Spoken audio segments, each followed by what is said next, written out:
You testified before the Senate Intelligence Committee that the Richmond Field Office anti-Catholic memo was, quote, a product by one field office, end of quote.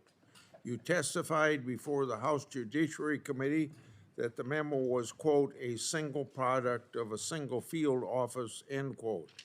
But the Richmond memo says two other field offices of the FBI were involved and that information had been redacted in versions provided to the Congress. Why did the FBI redact that critical information? And second, did you review the unredacted version before giving your previous testimony? So, Senator, I think that this notion that other field offices were involved is a garble, and let me explain why I say that.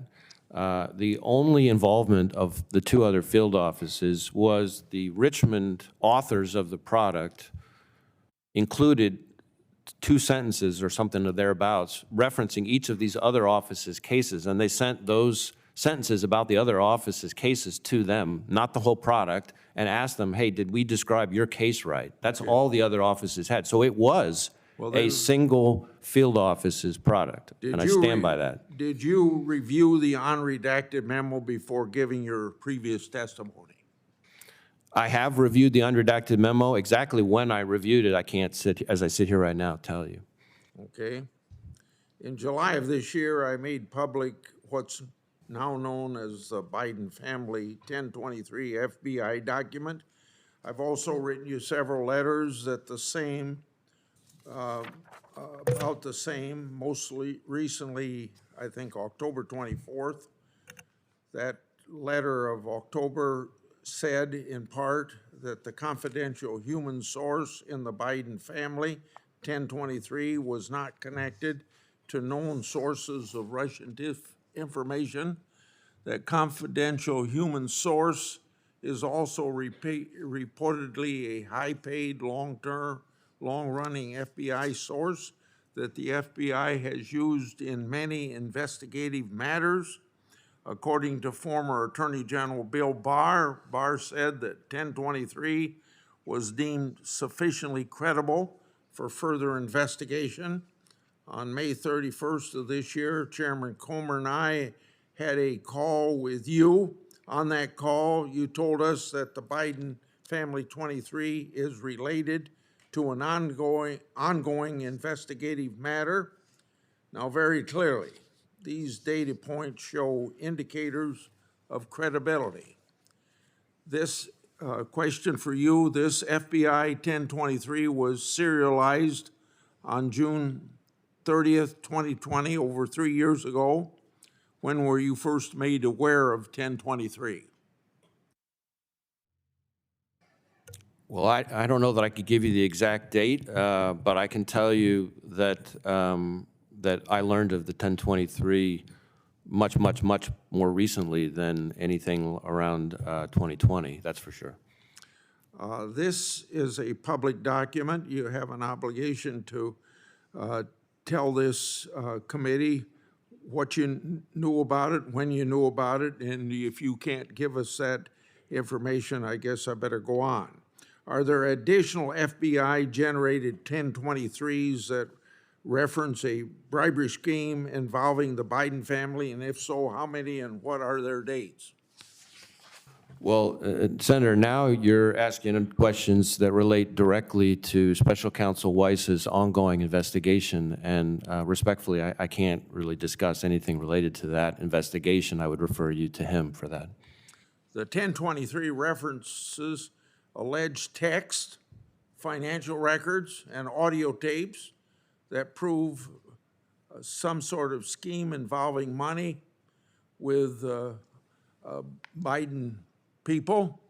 These are discrete documents that can be obtained if they exist when a high-paid, long-used federal confidential human source provides the FBI with evidence that different types of records exist that prove a crime involving a political official.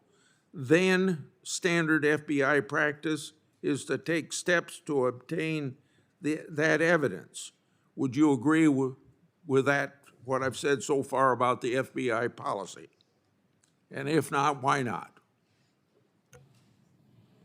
Well, certainly I would expect people to do appropriate follow-up on anything in a 1023, but obviously every one of those instances is very fact-specific and case-specific, case-dependent. Okay, that answer's okay. So then, based upon what you just told me, did the FBI seek these records in this matter? Well, let me separate into two different things here. When it comes to the investigation being led by Special Counsel Weiss, which is being supported by our Baltimore field office, that one I'm not going to be able to discuss because it's an ongoing investigation. When it comes to the assessment that occurred in being run out of the office of our field office in Pittsburgh, and the U.S. Attorney, Mr. Brady, as selected by Attorney General Barr to look at all of this back in the earlier period you're talking about, my understanding is that there was agreement among the team about what steps needed to be taken, and with the closing of that assessment. Have you communicated with White House officials or used a third party to do so about anything relating to the 1023 as it involves people in the Biden family? And if so, who and when? No. Okay. I want to go to sexual misconduct by the FBI. On October the 5th, 2022, I sent you a letter and later made FBI records public that showed widespread sexual misconduct in FBI against females. The data also showed that hundreds of FBI personnel retired to avoid discipline and that senior high-level officials received reduced punishment, if any at all. On October the 6th, the FBI told the Associated Press that it intended to respond to me first and declined to provide sexual misconduct data to the press at that time. It's over 1 year later and the FBI has failed to provide this data to me. The FBI's blatant lack of action indicates it isn't taking misconduct against women in the workplace seriously. Why has the FBI failed to provide that very important data to this committee? And when will it finally be produced, as you told the FBI told the Associated Press you were going to? Well, first let me say I could not disagree more strongly that we don't take it seriously. I can tell you I take misconduct, sexual misconduct against our own employees extremely seriously, and we've put in place all sorts of new procedures and policies to deal with that and to communicate in no uncertain terms how strongly I feel about that. As to the responsiveness to your letter, let me follow up with my team and find out where that stands.